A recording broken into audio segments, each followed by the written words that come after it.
बुझिले दामोदर गोविंद बुझिले अक्रूर गोविंद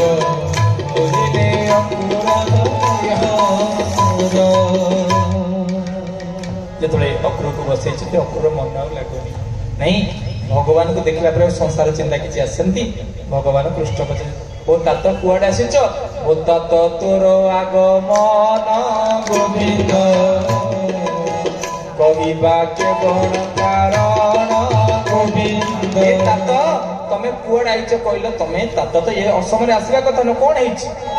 अक्रूर चिंता करुचंदी तमे तो भावग्राही तमे तो अंतर्जामी जे भावग्राही समस्त भाव को बुझी पारती जे अंतर्जामी समस्त अंतर को बुझी पारती प्रभु मु कहीं आज तुम जान मत पचार मु कहीं आसी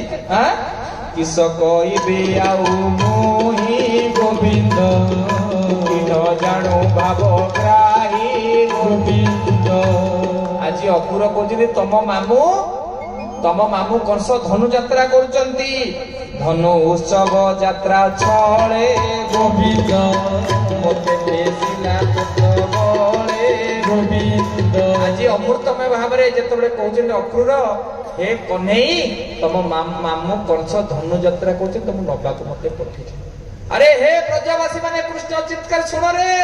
अरे सुन मो मामू मते केते भलो पाए एबरा मामू कार थिबो मो मामू कंस धनु यात्रा कछ भला न आइले एबरा मामू तमर थो मो मामू कंस मते एते भलो पाए मु